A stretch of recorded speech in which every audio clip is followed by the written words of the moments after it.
Hello दोस्तों, मेरा नाम उवैस है और मैं आज आपको बताऊंगा कि मैंने एंजाइटी और डिप्रेशन की दवाइयाँ क्यों यूज नहीं करी, क्यों नहीं खाई।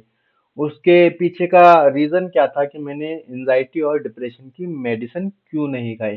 तो देखिए, सबसे पहली चीज तो मैं ये बताता हूँ कि अगर मुझे जो एंजाइटी हुई थी ना, तो वो सऊदी में आकर ज्यादा हुई थी। इंडिया में इतना कुछ नहीं था और मैं सऊदी में रहता हूँ। तो जब मैं सऊदी में आ गया था तो मेरी एंजाइटी बहुत ज्यादा ट्रिगर हो गई थी। तो उस वक्त मैं हॉस्पिटल गया, बॉडी के मैंने पूरे चेकअप करा लिए, उसमें कोई भी कुछ नहीं निकला था। तो फिर क्या हुआ कि मैं घर आ गया और रूम पर आ गया अपने। तो फिर कुछ भी दिमाग में नहीं चल रहा है, बस एक डर और एक खौफ है। लेकिन एक राहत भी थी कि मेरी बॉडी के अंदर कोई भी ऐसी चीज नहीं है, मेरे सारे चेकअप जो हैं वो नॉर्मल आ चुके हैं, तो ऐसी कोई प्रॉब्लम नहीं है। अच्छा, मुझे ये बिल्कुल भी नहीं पता चला था कि मुझे एंजाइटी की प्रॉब्लम है या डिप्रेशन की प्रॉब्लम है, मुझे ये बिल्कुल भी नहीं पता चला था। अगर अगर अगर मैं इंडिया के अंदर होता तो मैं 99% दवा खा रहा होता।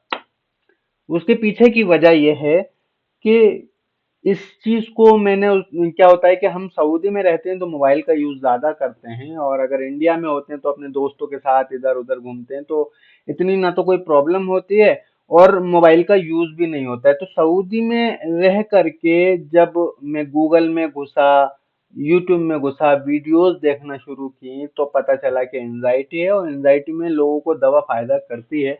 लेकिन मेरा सऊदी के अंदर दवा ना खाने की सबसे बड़ी वजह थी मेरा इंश्योरेंस का ना होना।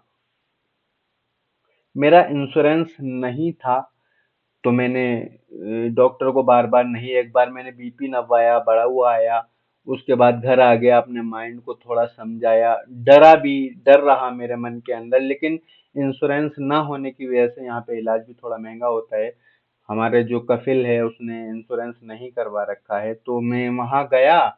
एक बार हॉस्पिटल तो सारे चेकअप तो करवा लिए, वो भी अपने पैसे से चेकअप करवाए, उसमें बहुत पैसा उठा और मैं डर गया।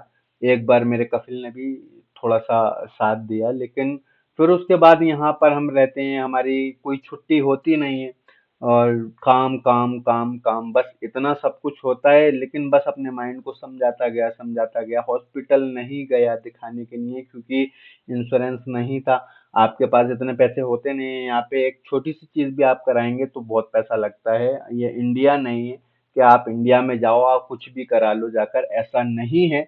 यहाँ पर आपको बहुत पैसा चाहिए हर एक चीज कराने के लिए, और रिपोर्टें भी यहाँ पर नहीं दी जाती हैं। ज्यादातर क्या होता है कि ट्रांसफर कर दी जाती हैं, इधर इन्होंने चेकअप किया, टेस्ट किया और ये रिपोर्ट आपकी डॉक्टर के कंप्यूटर के ऊपर ट्रांसफर कर देते हैं। वो बता देता है कि आपको कुछ है या कुछ भी नहीं है। तो मैंने क्या बताया है कि एंजाइटी और डिप्रेशन की दवा ना खाने की सबसे बड़ी वजह जो थी ना, वो थी मेरी मजबूरी, हॉस्पिटल ना जाना, डॉक्टर को ना दिखा पाना। अगर मैं बार बार हॉस्पिटल के चक्कर लगाता या बार बार डॉक्टर को दिखाता, तो अगर वो मेडिसिन लिख देते या मैं किसी साइकेट्रिस्ट को दिखाता, वो मेडिसिन लिख देते, तो मैं शायद खा रहा होता, है ना। तो क्या था कि मैंने अपने यानी कि मन को समझाया, सब्र किया और एक बार ये ठान लिया कि अब जो होना है हो जाए। अब अगर अल्लाह को मंजूर है कि मेरी मौत लिखी है तो हो जाए, तो ये एक चीज जो मैंने ठानी ना, तो उस दिन से मेरी एंजाइटी कम होना शुरू हो गई, उस दिन से मेरे सिम्टम कम होना शुरू हो गए। उसके बाद मैंने वीडियोस देखने लगा, वीडियोस देख करके एंजाइटी और डिप्रेशन की वीडियो आने लगी।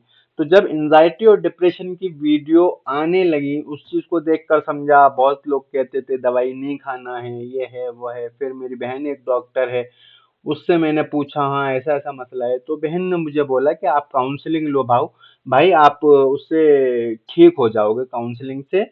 और वो जहाँ पर जॉब करती है, उसने अपने बड़े सर से, यानी कि जो बड़े डॉक्टर हैं उनसे भी बोला कि आप ऐसे ऐसे करो। तो उन्होंने कहा भाई आप एक बार काउंसलिंग ले लो, लेकिन यह है कि आप काउंसलिंग डॉक्टर से नहीं, किसी ऐसे बंदे से लो जो इससे निकला हो। तो मैंने वही किया और फिर मुझे पता चला कि ये चीजें कहाँ से होती हैं, दवाई का क्या रोल है और क्या रोल नहीं है।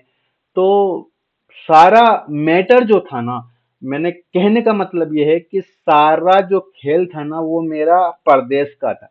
अगर मैं परदेश में नहीं होता, अपने देश में होता, तो शायद मैं दवाई खा रहा होता। मेरी दवाई ना खाने की सबसे बड़ी वजह थी कि मैं अपने देश से परदेश में था, अपने देश में नहीं था, विदेश में था, सऊदी में था।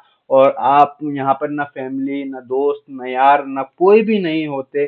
आपके आपका काम, और सबसे बड़ी वजह होती है कि मेरी साल में एक भी छुट्टी नहीं होती है। एक भी छुट्टी साल में नहीं है, 365 दिन मेरा काम होता है। मैं काम में मन लगाता रहा और थोड़ा एंजाइटी को समझता रहा, काउंसलिंग ली, और इससे निकल गया, दवाई का यूज नहीं किया। हाँ, तो यही चीज मैं आप लोगों को भी समझाना चाहता हूँ कि जो लोग दवाई खा रहे हैं, उनकी दवाइयाँ छूट सकती हैं अगर वो अपने माइंड पे काम करें। तो उनकी दवाइयाँ बहुत जल्द छूट जाएंगी। और जो लोग दवाई नहीं खा रहे हैं, तो प्लीज वो किसी से काउंसलिंग ले करके इस बला से निकल जाएं, दवाई का यूज इतना नहीं करें। अगर बहुत ज्यादा प्रॉब्लम है तो एक बार डॉक्टर की सलाह से दवाई का यूज थोड़ा बहुत कर सकते हैं, ताकि आपका माइंड थोड़ा शांत हो जाए। तो मैं यही बताने के लिए आपको वीडियो बनाया था कि लोग बार बार सवाल करते हैं कि आपने मेडिसिन खाई थी क्या, आपने मेडिसिन खाई थी क्या, आपने मेडिसिन खाई थी। तो उसका जवाब देने के लिए मैंने कहा एक वीडियो बना दूं कि मैंने एंजाइटी और डिप्रेशन की दवा क्यों नहीं खाई। पहली चीज तो बिल्कुल नहीं खाई, और दूसरी चीज उसकी वजह भी बता दी कि मैंने क्यों नहीं खाई, है ना। लोग बोलते हैं कि क्या हुआ, फिर कैसे ठीक हुए। तो मैंने इसलिए इसी पूरे मैटर को बताने के लिए आपको एक वीडियो में आ गया हूँ, बताने के लिए कि क्या मसला था, क्यों दवा नहीं खाई। हाँ, मैं कहता हूँ कि मैं अगर इंडिया में होता तो शायद दवाई खा रहा होता।